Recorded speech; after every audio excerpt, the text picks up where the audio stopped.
I can take any one corner and I can lower or raise it. Or I can take one side, the west side, raise it, lower it. So if my van is not level, it's okay. I just level my bed. All right, so there's my bed. It's down. For me, you know, it's kind of high still. Welcome back. Today's project, starting a new one, still working on several others simultaneously, but today I am tackling a chunk of my bed. And so you might have heard me say in other videos, I am doing an elevating bed. Here's what I got. This is a linear actuator. And this one extends about 30 inches, I think, or something like that. It's 900 newtons, so more than enough. It travels 20 millimeters per second. So not great speed, but that's fine. I'm only going from, you know, here to here, right? Just 30 inches. These were pretty easy to get. When I got them, I was thinking, oh, great, I got a 48 volt. I was going to do a 24 volt system. Hey, these come in 24 volt. Let's just do that. Lower amperage, small wire, run into these things. Pretty cool. It was a choice, so I chose those 24 amps. What they're doing, I don't know if you can see, they're going to kind of mount over here on the wall. 4 corners. You can't see behind you, but there's 2 there. And I found these little clamps, cable clamps, cable ties in the electrical section at Home Depot for, you know, cheap money. They're 1 inch. They slide right over that. I think they'll look okay. And that will hold that to the wall. Of course, you can't see that, so let's see if I can get it to where it might be. So it's going to be up against the wall, down on the floor. And then wiring all hidden. And there's just little gauge wire on this thing. And these are really simple. Wire it in one direction and extends. Reverse the polarity and it retracts. That's basically all there is to it, right? So I have 4 of those in total. I've got 2 out here on my messy countertop here, which is fine. Now, the problem is controlling those lifts. Now it's pretty easy to get a controller that will just lift it up, bring it down. I do not have any, it's called Hall or something like that, measurement kind of thing. In other words, they're not in sync. I really don't care. Because once it's all the way up, the last one catches up, it'll be resynced, and then it comes all the way back down and it resyncs. And so it'll be off a little bit going up, but I've got some design built into my bed, attachment for that. So there's room for that. It's a minor difference. Here's the challenge that I came up with. Lifting and lowering, no big deal. But my van is not always going to be parked level. And so I have the choice. I could level the van everywhere I park, and then my bed would always be level, right? And I looked into that. That was a $3,000, $2,500 just to buy the equipment to put leveling jacks underneath this thing. And I don't even think that's the end of that price tag. That was going to skyrocket.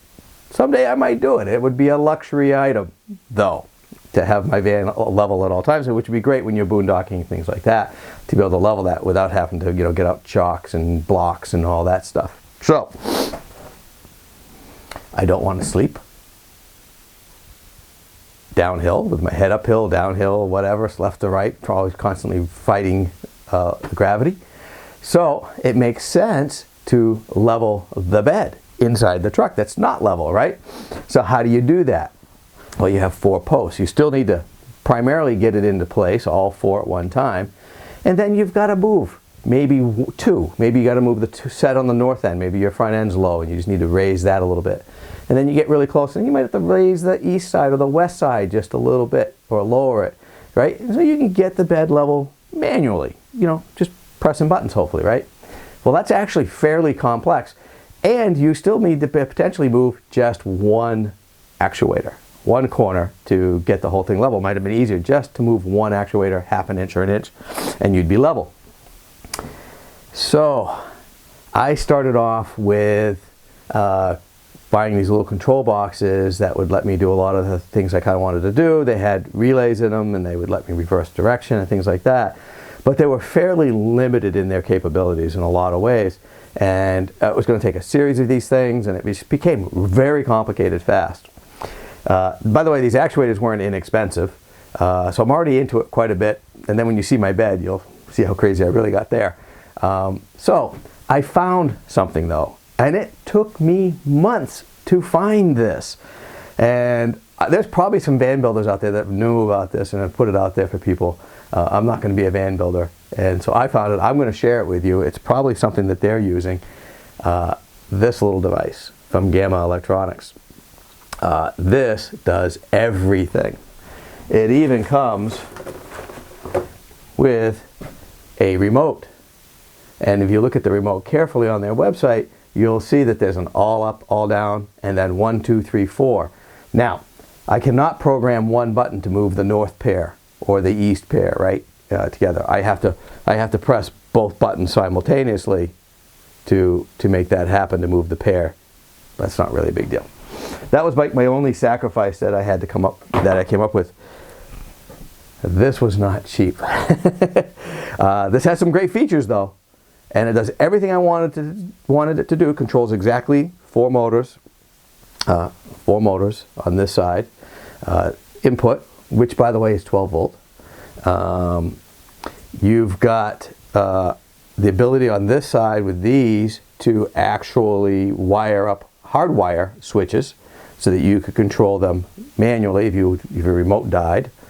You have the ability to change from latching to momentary. In other words, the difference is you press the button, hold it down, momentary, and as long as you hold it, it keeps moving. As soon as you release it, it stops. Whereas latching lets you hit the button once, release, and then when it gets to where you want, hit the button again and it stops. So you're good to go. I like latching, by the way, myself.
mounted the actuators.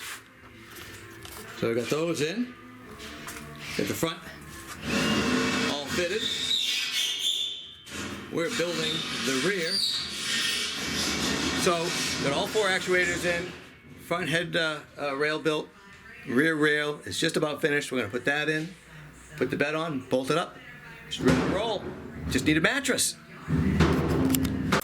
All right, it's in. Wasn't able to take lifting it up and putting it in place, but basically we put this bar in first, brought the bed in, bolted it together, put the second bar in, bolted it together, and it's in. That's all there is to it. That's it. That's it. That's it. It's all easy. All right, well, it was a long day, 6 hours building my bed frame, as you just saw, a lot of that assembly process. It's now a few days later, and I have finished the assembly in the van. And let me show that to you. And as I work around stuff here and make a little bit of noise, I'll show you the end result and what I actually, the whole goal, what I really accomplished. Now it's gonna get maybe dark here for you, but you saw us build the bed frame, going rail all the way across. I gotta take it out and paint it now. I have since gone and added a bracket on each side. This is just a closet door track that comes with a little piece clip. I don't know if you can see it. And it's got a little spring that goes, piece that goes in it that's nylon, so it's spring loaded. So this will actually, unfortunately, right now it's locked out up here because there's the width. It locks it in. I got to loosen that a little bit more, maybe even. And I've even got my mattress already up there. Now, original design, I ended up with 5.5 inch clearance. My mattress ended up at 7. I'm thinking over time it will compress out a little bit, and I'll be able to raise my bed another 1.5 inches. But here's the deal, right? The whole purpose of all that, next to an actuator, is to take this Gamma electronics control that I picked up.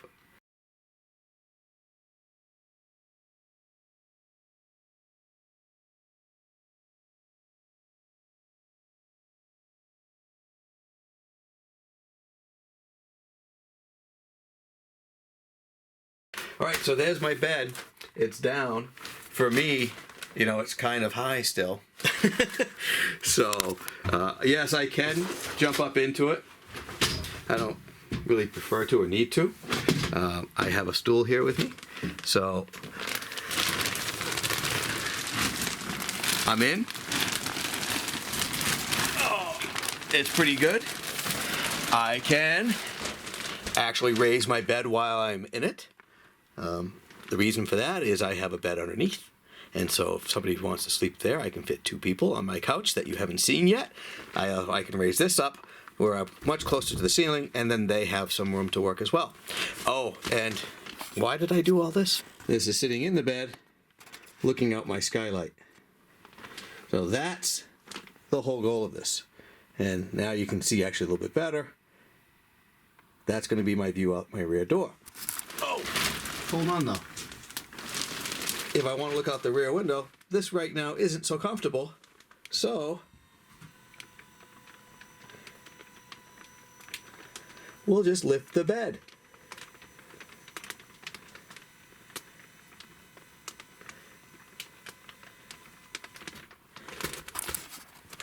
And now I'm elevated.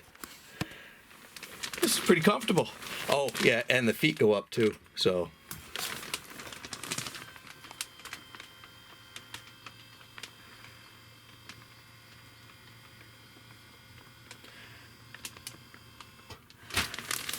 I can see me chilling out here, working from here on a nice summer day with the rear doors wide open.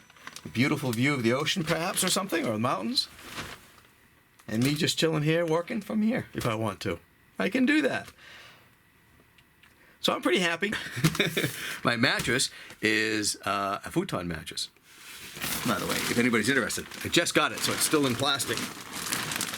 And, oh yeah, and if you didn't notice, I've got some lights mounted now too.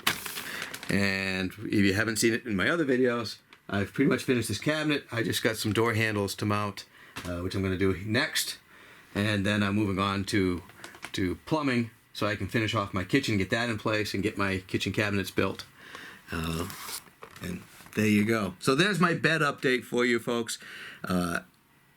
You just saw me build the frame, to support all this. That actually was fairly involved. That took us like 6 hours to do, and it was much more to it than I thought, but it really came out just right.